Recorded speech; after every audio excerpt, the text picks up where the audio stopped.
प्रत्येक गोंयकाराक हांव 50% डिस्कावंट देता माझे प्रत्येक JB रिसॉर्ट आसा आनी 50% डिस्काउंट दिता 50% डिस्काउंट देता ऑन द टैरिफ प्रत्येक गोंयकाराक।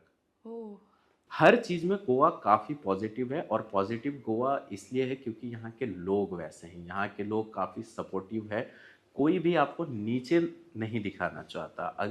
होटल इंडस्ट्री है ना, इसमें तो कुछ भी होगा। होटल इंडस्ट्री में तो ऐसा हमने देखा है कि कपल कपल साथ में आए हैं और दोनों आपस में रात को लड़ रहे हैं, स्टाफ उनको टेकल कर रहा है, पुलिस बुला नहीं सकते क्योंकि रेपुटेशन पहले देखना रेपुटेशन होता है। हम हाँ कोशिश करते हैं कि खुद ही हम टेकल कर लें।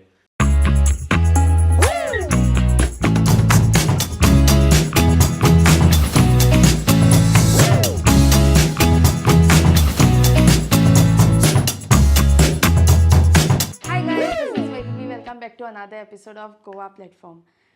I think today's episode is going to be the most important episode because आमकां सगळ्यांक खबर आसा की सद्याच्या काळार पयसो कमोवप खूब इम्पॉर्टंट पूण बिजनस घालप खूब जाणांचो चलता चलना सो हाय रिस्क आसता.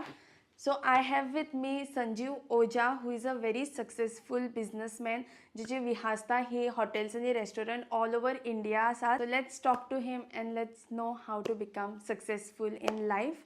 So yes, Sanjeev, welcome to Goa Platform. I'm good, Vaibhavi. Thank you for inviting me here for the podcast. Okay, Sanjeev, so how are you? I'm genuinely asking you this question because businessman जो होते हैं वो दिखने में बहुत luxurious और बहुत क्या बोलते हैं उसको, बहुत लेविश लाइफ उनकी है ऐसा दिखता है, लेकिन डीप इनसाइड बहुत स्ट्रेसफुल होता है एक बिजनेसमैन, बहुत सारी चीज़ें देखनी पड़ती है.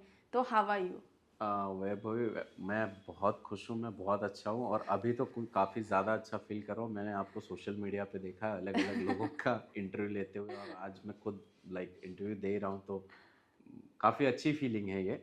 और ये होता है कि हाँ, सामने दिखता अलग है लेकिन पीछे का पेन अलग होता है, ये सारे एंटरप्रेन्योर्स की लाइफ में है। बट मेरा जो काम है यही मेरा पैशन है और मुझे ये पसंद है, मेरा प्यार है ये, तो मेरे लिए कोई स्ट्रेसफुल चीज़ें नहीं है, मुझे मज़ा आता है ये करने में, तो I am absolutely fine. There Because are you have like to all handle many places, right? या So you yourself do that. No, I have another partner, Mr. Swapnil Deshmukh. So he is a co-founder of Vihasta. So we both are handling the entire Vihasta company. We have institute also, we have hotels also, we have resorts also, pan India. So my partner, he handles North India and I handle South India. So for me, Jaisalmer, Goa and Haridwar, which are the places which I handle, and Swapnil handles Kana, Pench, and our institute. So I read a statement said by you which was कि poverty is a curse. So why did you It's say so? true. It's true. Poverty is a curse because when you born, you don't know where you born. You don't know what is your net worth. You don't know in which family you born. But slowly, when you growing up, you are not the one who will decide where you can study. Your background, your family will decide where you can study. As I have studied from a government school, so it was a decision from my family, and none of the family want any of the child to go to the any government school. Every parents wants their children get good education from good convent school or some English ये school. कहाँ पर मतलब? मुंबई. मुंबई हाँ. या तो मैंने अपना education government school से किया। ये इसलिए किया क्योंकि उस टाइम पे मेरे फैमिली की कैपेबिलिटी ही यही थी, यही वो बेस्ट मेरे लिए दे सकते थे।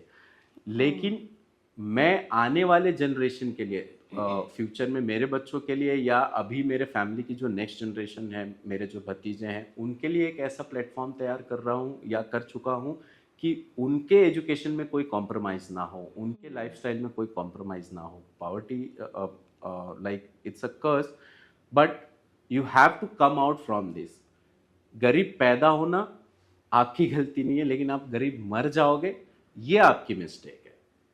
तो इसके लिए आपको काम करना पड़ेगा, मेहनत करना पड़ेगा, इससे बाहर आना पड़ेगा। ओके, तो मेन पॉइंट पर आते हैं कि आपने एंटरप्रेन्योरशिप क्यों चुना और वो भी गोवा में? तो फर्स्ट ऑफ ऑल गोवा एक ऐसी जगह है जिसकी वाइब जो है वो काफ़ी पॉजिटिव है। आप गोवा ट्रैवल पर्पस से आइए, आप पार्टी पर्पस से आइए, या आप बिजनेस करने आइए, या आप जॉब करने आइए, हर चीज़ में गोवा काफ़ी पॉजिटिव है, और पॉजिटिव गोवा इसलिए है क्योंकि यहाँ के लोग वैसे हैं, यहाँ के लोग काफ़ी सपोर्टिव है।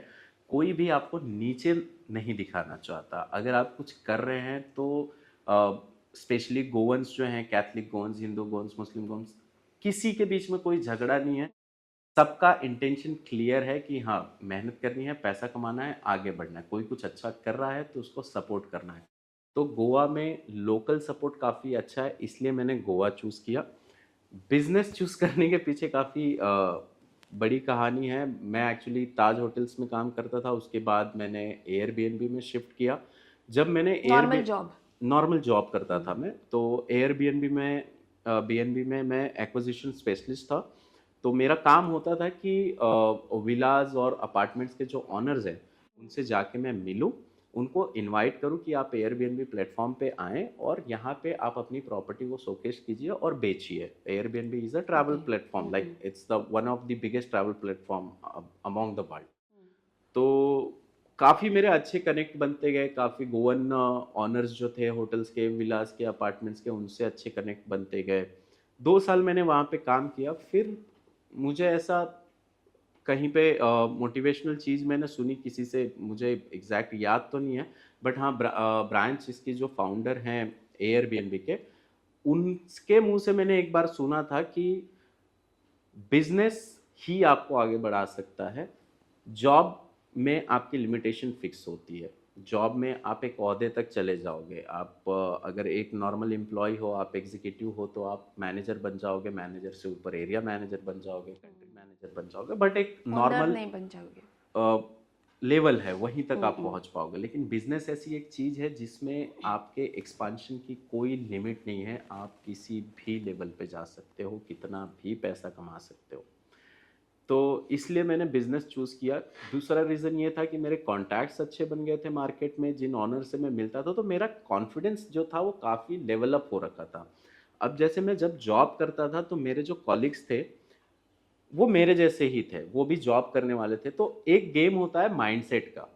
कहा जाता है कि आप जब बड़े लोगों से मिलना चालू कर दो, बड़े लोगों के साथ रहना चालू कर दो, तो आप खुद अपने आप आपके अंदर से वो आग लग जाती है कि आप बड़े बनना चाहते हो। तो ये एक मेजर रीज़न था जिसकी वजह से मैंने बिज़नेस चूज़ किया और मैं बिज़नेस में आया। तब आपकी एज क्या थी? तब मैं था 23 ईयर्स का। तब आपने स्टार्ट किया तब मैंने बिजनेस? बिज़नेस स्टार्ट किया। लेकिन वो आपके लिए डिफिकल्ट नहीं था? बहुत डिफ़िकल्ट था क्योंकि पहले तो मेरी जो फैमिली है थी, वो लोअर मिडिल क्लास से आई हुई थी। तो हमारे लिए फ़िक्स था कि एक अच्छी जॉब आपको मिल जाए, एक अच्छी सैलरी आपको मिल जाए, ये जीवन जीने के लिए काफ़ी है। आप शादी करो, बच्चे करो और हो गया जीवन ख़त्म। तो ये माइंडसेट था। जॉब मुझे काफ़ी अच्छी मिली थी। मैं टाटा का एम्प्लॉय था, ताज में काम करता था। जब मैंने ताज छोड़ा, बिकॉज़ मुझे एयरबीएनबी से अपॉर्चुनिटी मिली। एयरबीएनबी यूएस की सबसे बड़ी कंपनी है, वर्ल्ड की सबसे बड़ी अ, होटल मैनेजमेंट कंपनी है, जो 196 कंट्रीज़ में अपनी सर्विसेज दे रही है। मुझे काफ़ी अच्छी सैलरीज भी मिलती थी उस टाइम पे, एयरबीएनबी से भी, ताज से भी। तो डिफ़िकल्ट ये था क्योंकि मैंने जॉब छोड़ा और अचानक से मैंने कहा कि मैं बिज़नेस करूँगा, तो घर वाले थोड़ा-सा अपसेट थे कि इतनी अच्छी सैलरी छोड़ रहे हो, ऐसी जॉब छोड़ रहे हो, जो जॉब हर कोई चाहता है, एक ड्रीम जॉब होती है। तो थोड़ा-सा डिफ़िकल्ट था। फिर बिज़नेस, मतलब मैं फर्स्ट जनरेशन एंटरप्रेन्योर हूँ। मेरे घर में किसी ने कभी बिज़नेस नहीं किया है। सब, मैंने आपको बताया ना कि जॉब एक अच्छी-सी कर लो, अच्छी-सी सैलरी कर लो, एक घर खरीद लो, गाड़ी खरीद लो, शादी शादी हो करो, सेटल हो जाओ। यही फंडा चलता था। तो डिफ़िकल्ट था मेरे लिए पहले तो घर वालों को कन्विंस करना, उसके बाद मार्केट को कन्विंस करना कि मैं कर कैसे पाऊँगा। मार्केट जो है वो बहुत मैनिपुलेटिव होता है। आपको कोई भी बिज़नेस में टिकने नहीं देगा। ये आपको माइंडसेट करके चलना है। एक कहावत है जो मेरे माइंड में बहुत अच्छे से बैठ गई है कि बिज़नेस में कोई परमानेंट दोस्त नहीं होता और कोई परमानेंट दुश्मन नहीं होता। तो डिफ़िकल्टीज़ आपको घर से लेके चालू होगी, बाहर मार्केट में, दुनिया में, समाज में, सब जगह तक डिफ़िकल्टीज़ होगी। बट इन सब को अवॉइड करके, नेग्लेक्ट करके आपको जो चीज़ चालू करनी है उसमें लगे रहना पड़ता है। यही सोच करके मैंने चालू किया था। ओके, तो आपकी जर्नी कहाँ से चालू हो गई? तो जब मैंने एयरबीएनबी ड्रॉप करा था तो मेरे कॉन्टैक्ट्स काफ़ी अच्छे बन गए थे। इसके अलावा मेरे जो को-फाउंडर है स्वप्निल, वो ओयो में ऑपरेशंस देखते हैं। तो उस टाइम पे हमारी रितेश से भी काफ़ी नज़दीकियाँ थी। रितेश अग्रवाल जो ओयो के को-फाउंडर हैं, उनसे भी काफ़ी अच्छी नज़दीकियाँ थी। तो अच्छा हमें गोवा में सपोर्ट मिलता था, तो हमने सबसे पहले काम किया टूर पैकेजेस का। हमने गोवा के लिए टूर पैकेजेस निकाले, 5,000 रुपये पर पर्सन में 4 नाइट 5 डेज़ का टूर पैकेज, जिसमें हम लोगों को ओह! लाते थे, गोवा घुमाते थे 4 दिन, स्टे कराते थे, खाना, ब्रेकफ़ास्ट, लंच, डिनर सारी चीज़ें प्रोवाइड करते थे, इसके अलावा और इसके कॉकटेल लिए डिनर वगैरह। फाइनेंस कहाँ से लाते थे? कुछ फाइनेंस हमारे पास था, जो हम एग्जिस्टिंग जॉब करते थे तो कुछ सेविंग किया हुआ था, लेकिन वो फाइनेंस इतना था कि बिजनेस में हम 1 महीने सस्टेन कर पाए। हमने एक छोटा-सा ऑफिस लिया जिसका किराया था 8,000 रुपए। मेरे दोस्त का ही वो प्लेस था, तो उसने मुझसे डिपॉज़िट वगैरह की डिमांड नहीं करी थी, और थोड़ा मेकओवर करने के लिए, ऑफिस में चीज़ें लाने के लिए, कंप्यूटर वगैरह डालने के लिए मेरा एक लैपटॉप था, तो वो लैपटॉप यूज़ में आ गया। उसके बाद 1-2 कंप्यूटर खरीदा, 2 स्टाफ हायर किया हमने, तो 1 महीना सस्टेन जितना कर पाए, इतना पैसा हमारे पास बैकअप में था। जो मेरे को-फाउंडर हैं, उन्होंने जॉब नहीं छोड़ी, वो जॉब करते रहे उस टाइम पे कि अगर बिज़नेस में ऊपर-नीचे होता है तो एक सपोर्ट मिल जाएगा, एक फाइनेंशियल, ताकि खाना-पीना तो चल जाए। अब लाइफ़ चलते रहे, तो ये सोच के हमने किया था। जब बिज़नेस स्टार्ट किया था तो बस एक धुन थी, एक ही चीज़ दिमाग में थी कि बिज़नेस करना है, वो कैसे होगा, क्या होगा, फाइनेंस कहाँ से आएगा, कभी नहीं सोचा था। जितना था वो लगाते जा रहे थे। टच वुड, भगवान का इतना आशीर्वाद रहा, लोगों का इतना सपोर्ट रहा कि फाइनेंस का स्टार्टिंग में हमें कभी भी कमी नहीं पड़ी। पैसा आता गया, हमने चीज़ें डेवलप की, हमने एक्सपांशन किया। 1 साल के अंदर हमारी कंपनी जो थी, बैकपैक ट्रैवल सॉल्यूशन, बीटीएस के नाम से काफ़ी फेमस थी अमॉन्ग द मुंबई, लाइक नवी ओह! मुंबई, पुणे, पनवेल और जो अलग कोस्टल एरियाज़ हैं वहाँ के, वहाँ काफ़ी फेमस थी। शायद ही ऐसा घर होगा जिसमें से हमने किसी मेंबर को टूर नहीं कराया होगा, या तो हमसे हनीमून गए होंगे, या तो ग्रुप टूर में गए होंगे। हमने नगर पालिका जो होती है, पूरी नगर पालिका को ट्रैवल कराया था, उनका कुछ सेमिनार वगैरह था मनाली में, तो वो सारा कुछ कराया था। 1 साल में हमने 1 करोड़ रुपए का टर्नओवर किया, सिर्फ ट्रैवल का। हमने एक्सपांड किया 10 स्टेट में।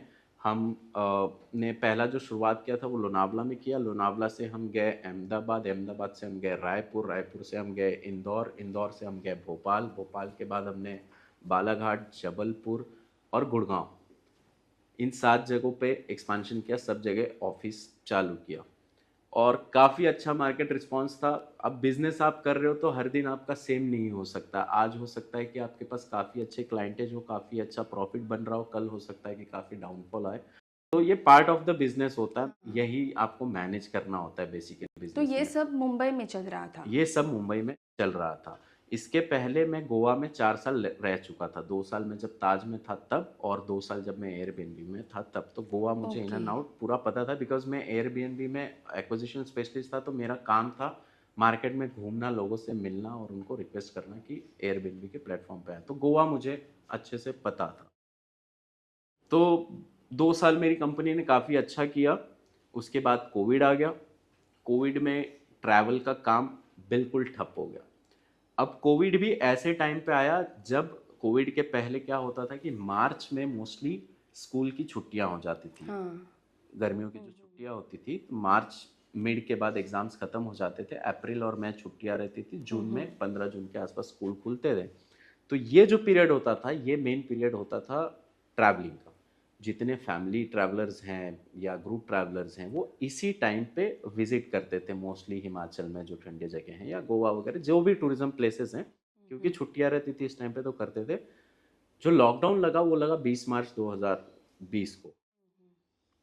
इसके पहले हमने काफ़ी सारी बुकिंग ले रखी थी, लगभग 70-80 लाख रुपए का एडवांस ले रखा था। 70-80 लाख रुपए का एडवांस हमने मार्केट में बस बुकिंग के लिए, फ्लाइट बुकिंग के लिए, होटल बुकिंग के लिए, क्योंकि ये पीक सीज़न होता है, ऑन द स्पॉट आपको चीज़ें मिलेंगी नहीं, तो आपको सब हाँ। प्री बुक करके रखना होता है। फिर लॉकडाउन लग गया और हम ब्लॉक हो गए।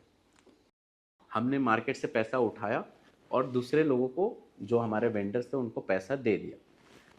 पहले लॉकडाउन लगा 20 दिन का, तो थोड़ा रिलैक्सिंग लगा कि ठीक है, 20 दिन बाद चीज़ें फिर सही हो जाएंगी, क्योंकि कोई भी प्रिडिक्ट नहीं कर पा रहा था कि एक्चुअली हो क्या रहा है, किसी को कुछ पता नहीं था। 20 दिन बाद जब वापस अनाउंस हुआ कि और 20 दिन लॉकडाउन लगेगा, तब लोग थोड़ा थोड़ा पैनिक होने लगे, लोगों के घर पे डेथ वगैरह होने लगी, थोड़ा पैनिक हाँ। सिचुएशन हुआ। तो लोग पैसा वापस मांगने लगे, जिन्होंने टूर बुक किया था वापस मांगने लगे।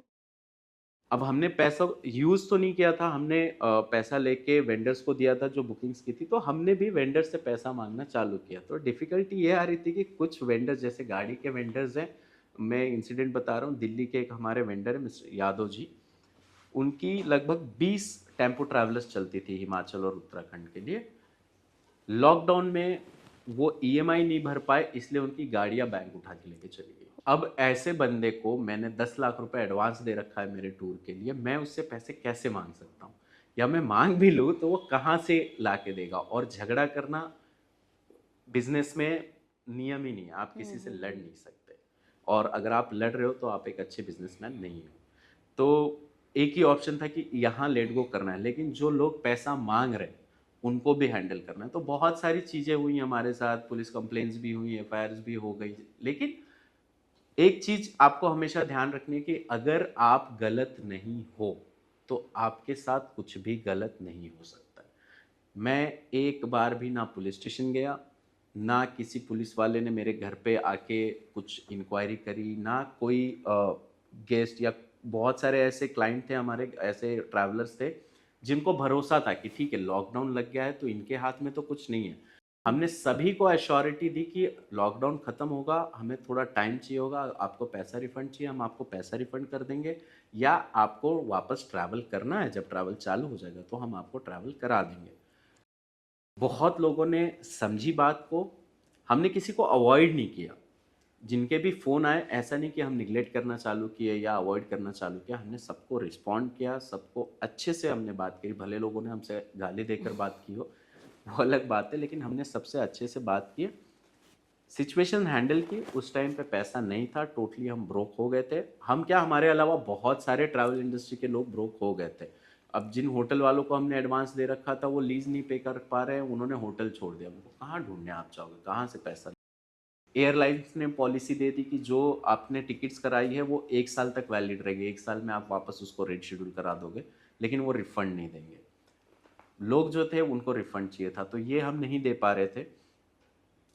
उस समय काफ़ी बैड सिचुएशन थी, मतलब अगर वर्स्ट सिचुएशन बोला जाए लाइफ का तो वही था, लेकिन हमने बाउंस बैक किया, हार कितना नहीं टाइम मानी। लगा? सो 1 साल तो कोविड गया, पूरा स्ट्रेसफुल, मतलब आप बिलीव नहीं करोगे कि वो टाइम ऐसा था कि 2 टाइम खाने का भी पैसा जुगाड़ना बहुत बहुत मुश्किल था, मुश्किल और था। घर पे हम ये बता नहीं सकते थे, नहीं तो मॉम डैड को स्ट्रेस हो जाता। और ये बिज़नेस करने का जो आइडिया था वो हमारा खुद का था। तो जो प्रॉब्लम्स हो रही है वो हमें खुद हैंडल करनी है, मैं घर पे वो चीज़ नहीं बता सकता कि ये चीज़ हुई है या मैं इन प्रॉब्लम्स में हूँ या मैं अभी मैनेज नहीं कर पा रहा हूँ। तो घर पे मैं हमेशा ही बोलता था कि हाँ सब ठीक है, कोई दिक्कत नहीं है। तो 1 साल तो वो गया, और उसके बाद 1 साल और लगा। जो हमें मिला है वो हमें गोवा ने दिया है। हम रिटर्न गोवा आए, हमने एक 20 रूम की प्रॉपर्टी वैगाटोर में स्टार्ट करी, अर्निंग स्टार्ट करी। हमने प्रॉफिट नहीं देखा, पहले जो मार्केट को पैसा चुकाना था, जो डेप्थ थी मार्केट की, वो सारा पैसा हमने लोगों को चुकाया। बहुत लोग ऐसे थे कि 2 साल में भूल चुके थे कि हमने पैसा भी दिया है इनको। हमने खुद कॉल करके उनसे पूछा कि आपका पैसा था हमारे पास, आप टूर लेना चाहोगे या आपको रिफ़ंड चाहिए? कुछ लोगों ने कहा नहीं टूर करवा दो, हमने उनको टूर कराया। कुछ लोगों ने कहा रिफ़ंड करवा दो, हमने उनको रिफ़ंड किया। लेकिन सभी का पैसा वापस किया या उनको टूर कराया है। किसी का भी डेप्थ नहीं रखा, किसी का भी मतलब वो एक कहते हैं ना कर्स लेके हम आगे नहीं बढ़े हैं। और शायद यही एक बात थी कि 2 साल में हमने बाउंस बैक किया। पहली प्रॉपर्टी हमने 20 रूम की ली, और दूसरी प्रॉपर्टी हमने अभी सांगोल्डा में, सारी प्रॉपर्टीज़ अभी हैं हमारे पास, तो सांगोल्डा प्रॉपर्टी वाली आपने खरीदी और रेंट पे? लीज़ करा है, खरीदी नहीं है हमने। हमारी सिर्फ एक प्रॉपर्टी है जो ओन्ड है, वो है कान्हा नेशनल पार्क में, जो रिसेंटली अभी हमने बनाई है। ओके। बाकी सारी प्रॉपर्टी हमारी लीज्ड है। लाइट एसेट मॉड्यूल पे काम करना हम पसंद करते हैं, क्योंकि ज़्यादा लाइबिलिटी नहीं रहती है आपके ऊपर। और टूरिज़्म एक ऐसी चीज़ है कि इसका कुछ भी फिक्स नहीं है कि आज हो सकता है कि मैं मडगाँव में प्रॉपर्टी चला रहा हूँ, मडगाँव में भी हमारा एक होटल है, हो सकता है आज यहाँ का मार्केट अच्छा हो, कल यहाँ का मार्केट ख़राब हो जाए। तो एक मेजर इन्वेस्टमेंट कर लेना वहाँ पे, मतलब आपको उस सेम जगह पे स्टक रहना पड़ेगा। लाइट एसेट मॉड्यूल में ये होता है कि जितने पैसे में मैं खुद की प्रॉपर्टी बनाऊंगा, उतने पैसे में मैं 10 प्रॉपर्टी लीज कर सकता हूँ। प्लस दूसरी फ्लेक्सिबिलिटी ये होती है कि अगर वो मार्केट नहीं चल रहा है तो मैं उस मार्केट से शिफ्ट करके नया मार्केट ओपन कर सकता हूँ, तो आपका बिजनेस रुकेगा नहीं। तो दूसरी प्रॉपर्टी हमने ली 74 रूम्स की सांगोल्डा में, जो काफ़ी बड़ी प्रॉपर्टी है, ओयो की सबसे प्राइम प्रॉपर्टी हुआ करती थी वो। तो वो प्रॉपर्टी हमने एक्वायर करी, जो लोकली है, गोवा के ही हैं उनके ऑनर, उनसे काफ़ी अच्छी बातचीत है। तो वो प्रॉपर्टी ली और उसके बाद फिर हम बढ़ते गए प्रॉपर्टीज़ एक्वायर करते रहा। कभी ये नहीं सोचा कि प्रॉफिट क्या हो रहा है, कभी ये नहीं सोचा कि हमारी लाइफस्टाइल क्या है, कभी ये नहीं सोचा कि हाँ आज पैसा है तो मर्सिडीज़ लेके घूम लेते हैं या BMW लेके घूम लेते हैं या ऑडी लेके घूम लेते हैं ना। आज भी ये नहीं सोचते। हम ये सोचते हैं कि आज 10 रुपये का धंधा है तो कल इसको 12 रुपये का कर लेते हैं, परसों 15 रुपये का कर लेते हैं। देखेंगे एज जब 40 साल हो जाएगी उसके बाद क्या लग्जरी चाहिए, क्या अफोर्ड करना है, वो चीज़ तब कर लेंगे। तो आपकी शादी हो गई है? नहीं, अभी तक तो नहीं तो हुआ, प्लान शायद है? अभी कोई प्लान नहीं है। गोवा में ही आपको चाहिए या बाहर की? अभी अगर आप ये भी कहोगे कि मैं गोवन हूँ तो मैं इसको एक्सेप्ट कर लूँगा, क्योंकि मैं गोवन अब बन चुका हूँ। इट्स बिन 11 ईयर्स मैं गोवा में हूँ। मैं अब मेरी आइडेंटिटी भी गोवा की है, मेरा आधार कार्ड, पैन कार्ड, मैं गोवा गवर्नमेंट को टैक्स भरता हूँ और कोकणी मुझे कळटा? गोवा पसंद है। हाँ, कळटा म्हाका, कोंकणी भी कळटा। बोलने में थोड़ा सा डिफिकल्टी होती है, पण कळटा म्हाका कोंकणी। समजता? हाँ, समझो। थोड़ा ग्रामर मिस्टेक हो सकता है। मराठी प्रॉब्लम ये है कि कोंकणी और मराठी थोड़ी सी सिमिलर है। सिमिलर है। अब मराठी मुझे फ्लुएंट आती है क्योंकि मैं महाराष्ट्र से ही हूँ, महाराष्ट्र में ही रहा हूँ, दोस्त यार सब वही रहे। तो जब मैं कोंकणी में बात करता हूँ तो उसमें मराठी मिक्स हो जाती है, ये प्रॉब्लम आती है। तो मैं कोशिश करता हूँ कि किसी लैंग्वेज का को मतलब सही तरीके से जब तक ना आए ना बोलना चाहिए, ताकि उसका अवहेलना ना हो, उसका डिरिस्पेक्ट ना हो। तो आपने पहले ताज में किया था, राइट? हाँ जी। जॉब किया, जी। फिर उसके बाद एयरबीएनबी में किया, एयरबीएनबी। अभी आपका खुद का है। हाँ। तो अभी क्या फीलिंग है? जब मैं ताज में काम करता था, मेरे लिए वो काफ़ी गोल्डन पीरियड था। उस टाइम आज मैं जब सोचता हूँ कि ताज में जब मैं काम करता था वो टाइम बहुत अच्छा था, क्योंकि स्ट्रेस जो उस समय पे था वो बहुत लिमिटेड था। मेरी जो शिफ्ट थी वो 8 घंटे की थी, मैक्सिमम 9 घंटे हो जाएगी, 10 घंटे हो जाएगी। उसके बाद मुझे कोई टेंशन नहीं है कि क्या चल रहा है होटल में, क्या नहीं चल रहा है। तो काफ़ी कुछ मैंने सीखा भी ताज से, क्योंकि ताज में जो गेस्ट आते हैं वो एक स्टैंडर्ड गेस्ट होते हैं, स्टैंडर्ड, काफ़ी हाँ। बड़े लग्जरी काइंड ऑफ गेस्ट होते हैं जिनकी स्पेंडिंग लिमिट काफ़ी अच्छी हाँ। होती है। तो लोगों का आप जो सीखते हो वो आपके सराउंडिंग से ही सीखते हो। अगर मैं अभी आपको ऐसे किसी जगह पे रख दूँ जो बहुत ही लोअर मिडिल क्लास हो, गाली गलौज चलती हो, रोज़ घरों में झगड़ा चलता हो, तो शायद आप वैसे बन जाओ। बट आप एक हाई क्लास सोसाइटी में रहने लगो जहाँ लोग वैसे बिहेव करते हों, स्टैंडर्ड से रहते हों, काफ़ी अच्छा नेचर हो, हँसी खुशी रहते हों, तो आपका माइंडसेट वैसा हो जाएगा। आप खुद कोशिश करोगे अपने आप को वैसे उस इन्वायरमेंट में डेवलप करने की। तो ताज से मुझे ये चीज़ मिली, मुझे कॉन्फिडेंस मिला, मुझे पता चला कि लग्जरी होता क्या। अच्छा, एक चीज़ मैं और बता दूं कि मैंने अपने लाइफ में कभी भी किसी होटल में एंट्री नहीं की थी। वो 3 स्टार हो, 4 स्टार हो, 5 स्टार हो, कभी नहीं रहा था। किसी रेस्टोरेंट में कभी खाना नहीं खाया। फर्स्ट टाइम मैं जब जॉब पे लगा, मैंने लाइफ में पहली बार होटल देखा। इसके पहले मुझे लगता था कि होटल में मुझे एंट्री नहीं देंगे, मुझे जाने नहीं देंगे। जब मैंने ताज में जॉब किया तब मुझे पता चला कि होटल में ऐसा कुछ नहीं होता है, कोई भी आ सकता है, कोई भी जा सकता है। तो काफ़ी कॉन्फिडेंस मिला मुझे वहाँ ताज से। एयरबीएनबी में मेरे फाउंडर्स जो थे एयरबीएनबी के ब्रांचेस की, वो काफ़ी कॉन्फिडेंट बंदे हैं, काफ़ी नॉलेजेबल बंदे हैं। आप कह सकते हो कि जैसे इंडिया के रतन टाटा हैं वैसे यूएस के ब्रायन हैं।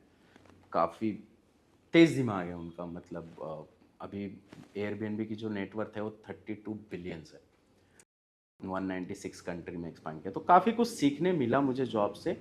लेकिन हाँ, जो मेन ज्ञान है वो मुझे अपने बिजनेस से सीखने को आया। डिफरेंस बस इतना ही है कि जब मैं उनके लिए काम करता था तो एक सर्टन पीरियड और एक सर्टन फील्ड के लिए करता था। अब जब मैं अपने लिए काम कर रहा हूँ, अपनी कंपनी के लिए काम कर रहा हूँ, तो मुझे 24 घंटे काम करना होता है और हर फील्ड के लिए काम करना होता है। मुझे सेल्स भी देखना होता है, ऑपरेशन भी देखना होता है, मुझे छोटी मोटी चीज़ें भी देखनी होती है, मुझे आस पड़ोसी भी देखने होते हैं, मुझे रिलेशनशिप बिल्डअप करना है वो भी देखना होता है, मुझे फाइनेंस भी मैनेज करना होता है, मुझे स्टाफिंग भी मैनेज करना होता है। सब डिपार्टमेंट अलग अलग है, लेकिन देखना सब होता है, और 24 घंटे आप इस चीज़ में ऑक्यूपाइड रहते हो सकता है रात को 2 बजे आपको कोई कॉल आ रहा है कि किसी फलाना होटल में आपके 2 गेस्ट आपस में लड़ाई कर चुके हैं, अब आपकी पूरी रात उसमें ओह, खराब हो जाएगी आपके ऐसे भी ना। हो जाता है। होटल इंडस्ट्री है ना, इसमें तो कुछ भी होगा। होटल इंडस्ट्री में तो ऐसा हमने देखा है कि कपल कपल साथ में आए हैं और दोनों आपस में रात को लड़ रहे हैं, स्टाफ उनको टेकल कर रहा है, पुलिस बुला नहीं सकते क्योंकि रेपुटेशन पहले देखना रेपुटेशन, होता है। हम हाँ। कोशिश करते हैं कि खुद ही हम टेकल कर लें, स्टाफ जितना टेकल कर सकता है उतना कर सकता है। अब आप रात भर फॉलो अप में रहोगे कि झगड़ा शांत हुआ या नहीं, चिल्ला तो नहीं रहा। आपको ये भी देखना है, ध्यान देना है कि इस गेस्ट की वजह से दूसरे गेस्ट डिस्टर्ब ना हो जाए, दूसरी कंप्लेंट्स ना आने लगे, तो सारी चीज़ें देखनी पड़ती है। तो 24 घंटे का काम होता है होटल इंडस्ट्री का। तो अपना जब काम कर रहे हैं, डिफरेंस यही है कि अभी आप 24 घंटे एक्टिव हो, बट मज़ा आता है इसमें। तो आपकी जो बैकग्राउंड है वो हॉस्पिटैलिटी के है, हाँ, मेरे जो एजुकेशन है वो एजुकेशन। हॉस्पिटैलिटी से ही है, और मैंने जो जॉब भी किए हैं वो सारे होटल्स में ही किए हैं, होटल इंडस्ट्री में ही किया है। मैंने कोई अदर फील्ड ट्राई भी नहीं किया क्योंकि हॉस्पिटैलिटी मुझे बहुत अच्छा लगता है। हॉस्पिटैलिटी एक्चुअली आपको ज़िंदगी जीने का सलीका सिखाता है, लोगों से बिहेव कैसे करना है। दूसरी बात ये होती है कि जब आप हॉस्पिटैलिटी बिजनेस में हो, आप रोज़ बहुत सारे रैंडम लोगों से मिलते हो। हर आदमी का नेचर अलग होता है, हर आदमी का बिहेवियर अलग होता है, तो आपको काफ़ी कुछ सीखने को मिलता है लोगों को देख के, पहचान के। और मैं दिन भर में कम से कम मिलता होऊंगा 50 से 60 लोगों से, कुछ गेस्ट, कुछ एसोसिएट्स, कुछ ट्रैवल पार्टनर्स, कुछ एजेंट्स। तो सबका नेचर, बात करने का तरीका, बिहेवियर सब अलग होता है। अब मेरे सामने अगर आप किसी को बिठाओ और मैं 10 मिनट उससे बात कर लूँ, तो मैं बता सकता हूँ कि ये बंदा या बंदी किस नेचर की है, क्या बिहेवियर है, कितना सच बोल रहे हैं, कितना झूठ बोल रहे हैं। तो ये एक एक्सपीरियंस आपको होटल से मिल जाता है। ज़्यादा लोगों से आपकी इंटरेक्शन, इंटरेक्शन हाँ। जितना ज़्यादा आपका बढ़ता है, उतना ज़्यादा आप मैच्योर होते रहते हो, उतना ज़्यादा आपको समाज पहचानने की कैपेबिलिटी मिलती है। सो स्किल्ड स्टाफ की ज़रूरत है। अब आप मार्केट से अगर स्टाफ लेके आते हो, अगर अच्छे कॉलेज से, अच्छे इंस्टीट्यूट से, तो काफ़ी कॉस्टली होता है, जो सैलरी स्केल होता है वो हाँ काफ़ी हाँ, ज़्यादा होता है। वही मैं पूछने वाली थी कि आप सैलरी कैसे मैनेज करते हो लोगों के हमने लिए। खुद का इंस्टीट्यूट डेवलप किया रूरल एरिया में, टियर 3 टियर 4 एरियाज़ में हमने इंस्टीट्यूट चालू किए होटल मैनेजमेंट के, जिसमें हम डिप्लोमा देते हैं। जिन बच्चों को इंटरेस्ट है हॉस्पिटैलिटी में, जो सीखना चाहते हैं, उनके लिए हमने बहुत ही नॉमिनल फीस पे ये इंस्टीट्यूट लाया, जिसमें हम 1 ईयर का डिप्लोमा दे रहे हैं। इंटरेस्टिंग बात यह है कि इस डिप्लोमा में 6 महीने हम क्लासरूम में पढ़ाते हैं और 6 महीने हम हमारे होटल्स में उनको लाइव एक्सपीरियंस देते हैं। कोई भी चीज़ आप पढ़ने से ज़्यादा अगर लाइव एक्सपीरियंस कर लो ना, तो जल्दी अडॉप्ट करते हो, जल्दी सीख लेते हो। तो 1 साल के अंदर हम उनको सारी चीज़ें सिखाते हैं। जब 6 महीने वो हमारे होटल में ऑन जॉब ट्रेनिंग कर रहा होता है, जिसको ओजीटी बोलते हैं, ऑन जॉब ट्रेनिंग कर रहा होता है, तो उसको स्टाइपेंड भी पे करते हैं हम। Free okay. में वो नहीं कर रहा है, एक स्टाइपेंड भी पे कर रहे हैं, उसका फूड, उसका एकोमोडेशन भी हम टेक केयर कर रहे हैं, और उसके बाद उन्हें हम जॉब गारंटी भी दे रहे हैं। हमारे ओके। ही होटल्स में वो जॉब भी उसको मिल जाता है। तो हमें एक अच्छे मतलब जितना वर्थ होना चाहिए उस वर्थ पे अच्छे एम्प्लॉयज़ मिल जाते हैं। एम्प्लॉयज़ कम, हम टीम मेंबर्स उनको ज़्यादा मानते हैं, सारे जो भी स्टाफ है उनको हम टीम मेंबर्स ही कहते हैं। तो अच्छे टीम मेंबर्स मिल जाते हैं, जो स्किल्ड होते हैं, हमें जैसा चाहिए होता है उस तरीके के होते हैं। जो हम सिखाते हैं वो चीज़ वो सीखते हैं। हमारा जो कल्चर है विहासता का, वो कंपनी का पूरा कल्चर फॉलो करते हैं। तो एक अच्छा इन्वायरमेंट, एक सस्ता एम्प्लॉयमेंट क्रिएट करने में ये चीज़ें हेल्प करती हैं। तो मार्केट कब ऐसा अच्छा होता है। हर मार्केट का एक अपना सीज़न होता है, जैसे कि ठंडियाँ जो होती हैं, जो विंटर्स होते हैं, ये वर्ल्ड वाइड ट्रैवलिंग सीज़न है। पूरा वर्ल्ड इस टाइम पे ट्रैवल करता है क्योंकि यही फेस्टिव सीज़न भी होता है। नवरात्रि, दिवाली अभी आने हाँ। वाली है, तो Navratri, Diwali, new year, new year. Christmas, सारी चीज़ें वर्ल्ड वाइड चलता रहता है। वर्ल्ड वाइड ये सारे फेस्टिवल सेलिब्रेट करते हैं लोग, इसी टाइम पे सबसे ज़्यादा ज़्यादा। ट्रैवल भी होता है। तो ये पर्टिकुलर टाइम है ट्रैवलर्स का, ये पर्टिकुलर सीज़न है जिस सीज़न में सारे होटल्स अच्छा परफॉर्म करते हैं।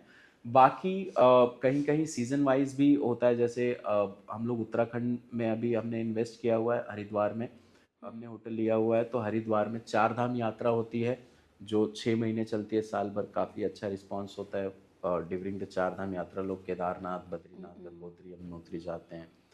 तो वो एक सीज़न होता है वहाँ का। गोवा का तो अब पूरा साल ही सीज़न है। पहले गोवा का ऐसा था कि न्यू ईयर वगैरह सीज़न माना जाता था, लेकिन अब बरसात में लोग ज़्यादा ट्रैवल कर रहे हैं गोवा। हालांकि इस साल ज़्यादा बरसात हुई है तो थोड़ा इफेक्ट पड़ा है, लेकिन गोवा टूरिज़्म ने काफ़ी अच्छा प्रमोशन किया है रेनी सीज़न में भी। वाटरफॉल्स, इसके अलावा इतनी अच्छी ग्रीनरी हो जाती है गोवा में, जो सीज़न से ज़्यादा ब्यूटीफुल लगता है गोवा बारिश में। तो गोवा का सीज़न अब साल भर का हो गया है। कान्हा पेंच ये नेशनल पार्क्स हैं, तो बारिश छोड़ के बाकी पूरे टाइम यहाँ पे सीज़न रहता है। जैसलमेर में सिर्फ बरसात के टाइम पे बंद रहता है और गर्मियों के टाइम पे, क्योंकि टेम्परेचर 50 डिग्री के अबाव चला जाता है तो थोड़ा इफेक्ट होता है। अदरवाइज अभी सितंबर एंड तक जैसलमेर भी चालू हो जाएगा सीज़न और काफ़ी पैक जाता है जैसलमेर। तो हर जगह का, हर डेस्टिनेशन का अपना एक सीज़न भी है पर्टिकुलर, और बाकी जब फेस्टिव सीज़न होता है तो पूरा सारे डेस्टिनेशन काफ़ी अच्छे चलते हैं। गोवा के रिजॉर्ट्स में ज़्यादातर टूरिस्ट जाते हैं, तो उनके लिए क्या ऐसे प्लान, स्पेशल प्लान्स है?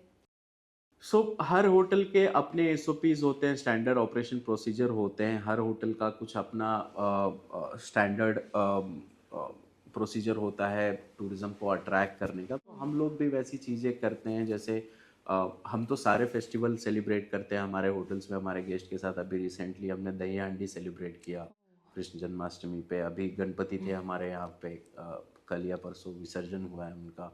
अभी हम नवरात्रि भी सेलिब्रेट करेंगे, दिवाली भी सेलिब्रेट करेंगे। तो सभी रेस्टोरेंट्स में? जहाँ जो कल्चर चलता है वहाँ वो हम सेलिब्रेट ओके। करते हैं। अब जैसे दही हांडी है, ये अ, हरिद्वार में नहीं चल सकता, ये जैसलमेर में नहीं चलता, कम लोगों को पता है। लेकिन गोवा का टच महाराष्ट्र से प्लस यहाँ के कल्चर में है। हम ज़्यादातर कोशिश करते हैं कि हमारी प्रेजेंस जहाँ भी है, जिस भी स्टेट में है, हम उस स्टेट के कल्चर को प्रमोट करें। टूरिज्म तो जो है वो है ही। गोवा में लोग समुंदर के लिए आते हैं, बीच देखने आते हैं, क्लबिंग के लिए आते हैं, कैसीनो के लिए आते हैं, लेकिन गोवा का कल्चर। कल्चर जो है वो काफ़ी रिच है और इसे दिखाना बहुत ज़रूरी है। इस बेस पे हम टूरिज्म को अट्रैक्ट करते हैं। तो ऐसे ही हमारा एमपी में भी है, ऐसे ही हमारा जैसलमेर राजस्थान में भी है, ऐसे ही हमारा उत्तराखंड में भी है। हर स्टेट का जो अपना कल्चर है वो कल्चर हम वो फेस्टिवल हम प्रमोट करते हैं, वो सेलिब्रेट करते हैं गेस्ट के साथ मिलकर। ये गेस्ट के लिए एक प्लस पॉइंट होता है हमारे रिजॉर्ट्स में आना। प्लस बाकी जो स्टैंडर्ड चीज़ें हैं, जो हाइजीन मेंटेन करना, क्लीनिंग मेंटेन करना, और प्रॉपर्टी का डेकोरम। अब सोशल मीडिया का ज़्यादा ज़माना हो गया है, तो लोगों को स्टे से ज़्यादा फोटोजेनिक प्लेसेस चाहिए, जहाँ पे अच्छे फोटोज़ आ जाए, जहाँ पे अच्छे वीडियोज़ आ जाए, अच्छे रील बन जाए। तो हम कोशिश करते हैं कि वैसी चीज़ें बनाएं अपनी प्रॉपर्टीज़ में, कि लोग अच्छी फ़ोटोज़ क्लिक करके जाएँ, अच्छी मेमोरीज बना के जाएँ, अच्छे रील्स बनाएं।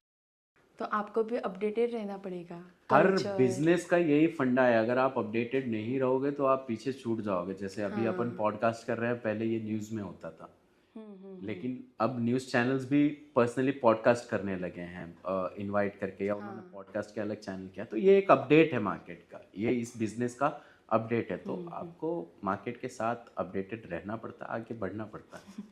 ये नीड है हर बिजनेस। तो आपके जो ब्रांचेस है वो गोवा में भी है और गोवा के बाहर भी है, तो कहाँ पर ज़्यादा इजी है देखना? बीइंग अ गोवन, अभी तो मेरे को गोवा में ही इजी लगेगा, क्योंकि यहाँ की गवर्नमेंट काफ़ी सपोर्टिव है। यहाँ के जो सीएम है वो काफ़ी इंटेलिजेंट है, काफ़ी नॉलेजेबल। पता नहीं इतनी नॉलेज लाते कहाँ से वो, लेकिन बहुत चीज़ें उनको पता है। मतलब हर बिजनेसमैन के लिए, ना सिर्फ हॉस्पिटैलिटी के लिए, टूरिज्म तो एक बड़ा पार्ट है गोवा के रेवेन्यू में, कंट्रीब्यूशन में। गोवा की इकोनॉमी चलाने में टूरिज्म का बहुत बड़ा हिस्सा है। तो टूरिज्म पे तो ध्यान देते ही हैं। इसके अलावा एमएसएमई के भी बहुत सारे ऐसे बिजनेसेस हैं जिसको इजी करने के लिए, ताकि ज़्यादा से ज़्यादा लोग, ज़्यादा से ज़्यादा यूथ इसमें इन्वॉल्व हो, काफ़ी सारे प्रोग्राम्स चला रखे हैं गवर्नमेंट ने। कुछ लोग कहते हैं कि बिज़नेस करना डिफ़िकल्ट है या गवर्नमेंट सपोर्ट नहीं करती। भाई जाओ देखो, गवर्नमेंट की वेबसाइट्स चेक करो, गवर्नमेंट के न्यूज़ पोर्टल्स चेक करो, उनके अपडेट्स देखो। इतनी अपॉर्चुनिटीज़ देती है गवर्नमेंट, पैसे से लेकर, एजुकेशन से लेकर, डेवलपमेंट से लेकर, हर चीज़ में गवर्नमेंट सपोर्ट। तो गोवा में मैं कहूँगा कि सबसे ज़्यादा इजी इजी। है। दो वजह से, एक तो गवर्नमेंट सपोर्टिव और दूसरा लोग काफ़ी सपोर्टिव हैं गोवा में। और इसके बाद मध्य प्रदेश। मध्य प्रदेश काफ़ी इजी है, क्योंकि मध्य प्रदेश अब पहले आज से 10 साल पहले काफ़ी पिछड़ा माना जाता था, लेकिन पिछले 10 साल में काफ़ी आगे आया हुआ है। काफ़ी बड़े सिटीज़, नए एयरपोर्ट्स, कनेक्टिविटी, रोड्स वगैरह काफ़ी अच्छे डेवलप हो गए हैं, तो टूरिज़्म काफ़ी डेवलप हो रहा है और गवर्नमेंट फोकस कर रही है टूरिज़्म को डेवलप करने के लिए। अभी आपने देखा था कि चीता लेके आए थे विदेशों से, लेपर्ड कहते हैं शायद चीता को, वो लेके आए थे, वो मध्य प्रदेश के नेशनल पार्क्स में ही छोड़े गए थे। तो नेशनल पार्क्स का प्रमोशन काफ़ी बड़े लेवल पे हो रहा है। हमारा प्रेजेंस है कान्हा नेशनल पार्क में और पेंच नेशनल पार्क में, दोनों टाइगर रिजर्व है। तो काफ़ी अच्छा डेवलप किया है, काफ़ी अच्छा इकोसिस्टम बनाया है, कनेक्टिविटी काफ़ी इजी कर दी गई है, काफ़ी रूल्स में बदलाव किया गया है, तो वहाँ भी इजी है। बाकी तो जिस स्टेट में काम कर रहे हैं, हर स्टेट में गवर्नमेंट सपोर्ट करती है, सब सही है, बट हाँ, कंपेयर अगर आपको करना है तो गोवा सबसे ईजी है। देयर वाज अ टाइम जब लोग अपना बिजनेस इंक्रीज करने के लिए, रीच बढ़ाने के लिए मैगजीन्स में एडवर्टाइज करते थे, लेकिन अभी सोशल मीडिया आ गई है, सब लोग सोशल मीडिया पर ही करते हैं सोशल मीडिया मार्केटिंग। तो आप इस चीज़ को कैसे यूज़ करते हो?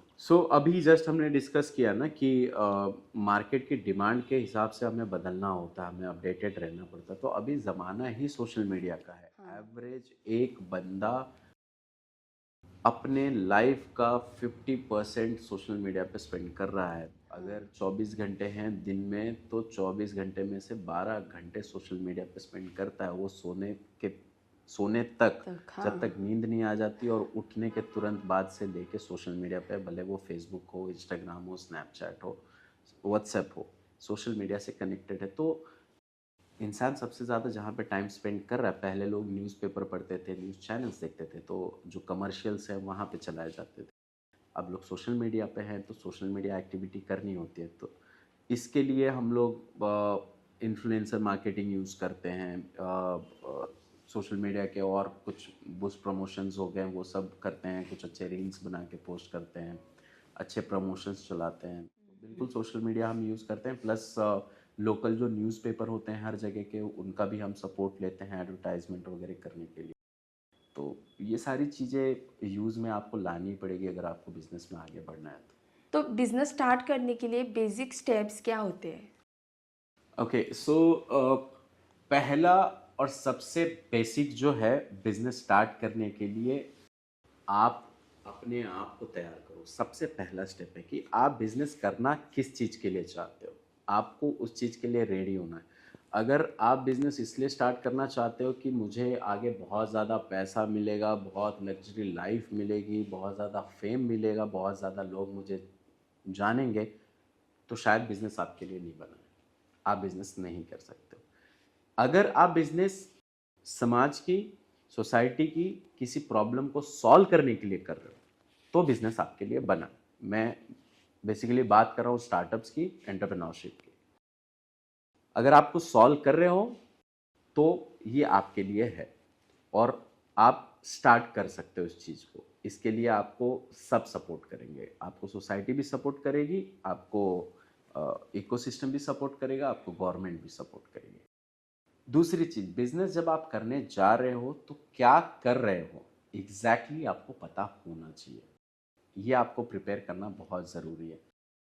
जो बेसिक आइडिया होता है वो आपको पता होना चाहिए, बाकी तो धीरे धीरे करते करते आइडिया डेवलप हो जाता है। जो पहला आइडिया होता है वही कंफर्म नहीं होता है कि आपका यही चीज़ हो, चेंज होता रहता वो है। चेंज होता रहता है एज पर सिचुएशन। चीज़ें बदलती रहेंगी, धीरे धीरे आपको स्टेप्स मिलते जाएंगे, आपके रास्ते खुलते जाएंगे। दूसरी चीज़, पैसा बहुत ज़रूरी होता है। लोग कहते हैं कि बिना पैसे का बिजनेस हो जाता है, आप नहीं गलत हो। होता बिना पैसे का बिजनेस नहीं होता। आपके पास बेसिक पैसा तो होना ही चाहिए, एटलीस्ट कि आप सरवाइव कर लो। लोग सोचते हैं कि मैं एक स्टार्टअप चालू करूंगा, मेरा स्टार्टअप बहुत सक्सेस हो जाएगा, मुझे इन्वेस्टमेंट्स मिल जाएंगे, मुझे इन्वेस्टर्स आएंगे, फंड्स दे देंगे और मैं बिलियनियर बन जाऊंगा, मेरा बिजनेस रॉकेट की तरह आगे बढ़ जाएगा। ऐसा नहीं होता। इस देश में 140 करोड़ लोग हैं, जिसमें से 100 करोड़ लोग रोज कोई ना कोई आइडिया सोचते हैं। उन 100 करोड़ आइडियाज़ में से 10 करोड़ लोग हैं जो उसको इम्प्लीमेंट करने की कोशिश करते हैं, जिसमें से 1 करोड़ इम्प्लीमेंट कर देते हैं और दूसरे दिन वो बिजनेसेस बंद हो जाते हैं। गिने चुने लोग हैं जो उस बिजनेस में लगे रहते हैं, कंटिन्यूटी बनाए रखते हैं, मेहनत करते हैं और आगे बढ़ जाते हैं। तो बिजनेस को बढ़ाने के लिए आपको चाहिए होगा पैसा, जो पैसा आपके पास खुद होना चाहिए या उसका सोर्स हो जाना चाहिए। अब सोर्स बहुत तरीके से हो सकता है, आपके पास खुद का पैसा हो जो आप लेके आए हो, या आप फैमिली से हेल्प ले सकते हो, आप फ्रेंड से हेल्प ले सकते हो, या आपके पास ऐसे कोई लोग हों जो आप पे ट्रस्ट करके, आपके आइडिया पे ट्रस्ट करके पैसा लगा सकते हो। ये 3 चीज़ है जो बिज़नेस का बेसिक फंडामेंटल है स्टार्ट करने के लिए। ये 3 चीज़ें आपके पास होना चाहिए। और चौथा, आपका आपके ऊपर भरोसा, जो सबसे इम्पॉर्टेंट है। डाउनफॉल आएंगे, आप ऊपर उठोगे, आप नीचे गिरोगे। आप पॉडकास्ट करते हो, आप 10 पॉडकास्ट महीने में करते हो सकता है कि 5 बहुत लोग पसंद करते हो, 3 कम पसंद करते हो और 2 नापसंद करते हो। अगले महीने हो सकता है आप 10 पॉडकास्ट करो जिसमें 8 नापसंद कर रहे हैं, 2 पसंद कर रहे हैं। उसके अगले महीने हो सकता है कि 10 पॉडकास्ट आप कर रहे हो और 10 के 10 आपका लोग पसंद कर रहे हैं। तो आपको आपके काम पे लगे रहना है। आप जो भी बिजनेस कर रहे हो, आपको आप पे भरोसा रखना है कि हाँ, मैं जो कर रहा हूँ वो सही कर रहा हूँ या कर रही हूँ। जो मेरे आइडियाज़ हैं, जो मार्केट फीडबैक दे रहा है, उनको फीडबैक को लेके जो चेंजेस रिक्वायर्ड हैं वो चेंजेस कर रहे हो आप। फ्लैक्सिबल हो आप चीज़ें करने के लिए। और हाँ, दिन भर भूखे रहने के लिए, पूरी रात जगने के लिए, स्ट्रेस आउट रहने के लिए, और स्ट्रेस, जब आपको स्ट्रेस है तब भी मुस्कुराते रहने के लिए आप प्रिपेयर हो, तो आप बिजनेस कर सकते जिस लेवल पर आज आप हो, तो आपने बहुत लाइफ में स्ट्रगल किया है, बहुत हार्ड वर्क भी किया है। तो आप सक्सेसफुल कब हुए, मतलब कब एग्जैक्ट टाइम है जो आप सक्सेसफुल फील कर रहे हो अभी? एक बात मैं आपको बता दूं कि सक्सेसफुल होने की ना कोई पर्टिकुलर मीनिंग नहीं है। आप बहुत सारा पैसा कमा लो, इट डजेंट मीन कि आप सक्सेसफुल हो। आप बहुत ज़्यादा बिजनेस बड़ा कर लो, इट डजेंट मीन कि आप सक्सेसफुल। मेरे लिए सक्सेसफुल वो है जो सुबह आराम से उठे जब वो चाहे, वो सुबह के 7 बजे हों, सुबह के 9 बजे हों या सुबह के 11 बजे हो। उठे आराम से, अपना ब्रेकफास्ट करे शांति से, और अपना डे प्लान कर ले, जो भी करना हो, कोई स्ट्रेस ना हो उसको, वो इंसान सक्सेसफुल है। ये मैं आज से 3 साल, साढ़े 3 साल पहले ही लाइफ जीने लगा हूँ। मैं अपनी लाइफ अपने अकॉर्डिंग जी सकता हूँ, इसलिए मुझे लगता है कि मैं सक्सेसफुल हूँ। मुझे अगर चाहिए कि अगले 2 दिन मुझे कहीं वैकेशन पे जाना है, तो मैं जा सकता हूँ। मुझे किसी की छुट्टी की अप्रूवल नहीं लेनी है, मुझे मेरा बैंक बैलेंस नहीं चेक करना है, या मुझे किसी से परमिशन लेने की ज़रूरत नहीं है, या मुझे किसी को बताने की। तो मेरे लिए सक्सेसफुल होने की मीनिंग ये है। ये मैं 3 साल, साढ़े 3 साल पहले हो चुका हूँ। मैं काफ़ी ट्रैवल करता हूँ, काफ़ी जगह घूमता हूँ। अभी रिसेंटली मैं दिल्ली से ड्राइव करके गोवा आया हूँ, काफ़ी मज़ा आया था मेरे दोस्तों के साथ। तो ये सक्सेसफुल की मीनिंग है मेरे लिए। So now do you have any plans for the expansion of your business? या श्योरली, लाइक बिजनेस का थंब रूल ही यही होता है कि आपको आगे बढ़ते रहना है, आपको एक्सपांड करते रहना है। एक जगह पे अगर आप रुक गए हो तो वो बिजनेस नहीं। मैं कोई शॉप नहीं चला रहा हूँ कि मैंने 10 रुपए की चीज़ खरीदी, 12 रुपए की बेच दी, 2 रुपए का प्रॉफिट कमाया और मैं खुश हूँ। मैं एक स्टार्टअप चला रहा हूँ, वो स्टार्टअप की नीड होती है एक्सपांड करते रहना। पहले मैं सिर्फ गोवा में काम करता था, अब मैं अलग 6 स्टेट्स में काम करता हूँ। मैं चाहता हूँ कि मैं अलग और 10 कंट्रीज़ में काम करूँ, तो एक्सपांशन मैं कर रहा हूँ। साथ ही साथ पैरेलली अलग अलग स्टार्टअप्स पे भी मैं फोकस कर रहा हूँ। अभी रिसेंटली हमने स्टार्ट किया है मुंबई लोकल, जिसका पहला आउटलेट हमने पेंजिम में ओपन किया। हमने टारगेट किया है 500 आउटलेट्स ओपन करने का, पैन गोवा में? India. Pan India okay. Goa में आने वाले 3 से 6 महीने में आपको 10 से 12 आउटलेट मिल जाएंगे। बहुत जल्दी मडगांव में आउटलेट आने वाला है इसका। तो एक्सपांशन का प्लान ये है कि जहाँ टूरिज़्म का ज़्यादा डिमांड हो रहा है, अ, वो जगह हम कैप्चर कर रहे हैं, वहाँ की हम स्टडी कर रहे हैं। अभी रिसेंटली मेरी टीम अयोध्या में थी, हम अयोध्या में भी एक्सपांशन का प्लान बना रहे हैं। मेरी टीम अहमदाबाद में है अभी, जो अहमदाबाद में एक्सपांशन का प्लान कर रही है। आपको शायद पता हो या नहीं, 2036 में ओलंपिक्स इंडिया में आने वाले हैं। काफ़ी ह्यूज डिमांड होने वाला है अहमदाबाद और अहमदाबाद के सराउंडिंग में। साथ ही काफ़ी अच्छा डेवलपमेंट वहाँ हो रहा है। तो फॉरेन जो मूवमेंट है काफ़ी ज़्यादा गुजरात में बढ़ रहा है। तो गुजरात में एक्सपांशन का हम सोच रहे हैं। साथ ही साथ गोवा में हम साउथ गोवा तरफ एक्सपांशन का सोच रहे हैं। कुछ फूड आउटलेट्स हम ज़्यादा ओपन करने की सोच रहे हैं। तो काफ़ी सारे एक्सपांशन के प्लान हैं। और अभी जो हमारी नेटवर्थ है कंपनी की, हम चाहते हैं कि 2026 तक उसको 2x कर ले। इस स्पीड में हम एक्सपांशन कर रहे हैं। तो अभी टीम मतलब आपकी कितने लोगों की टीम है?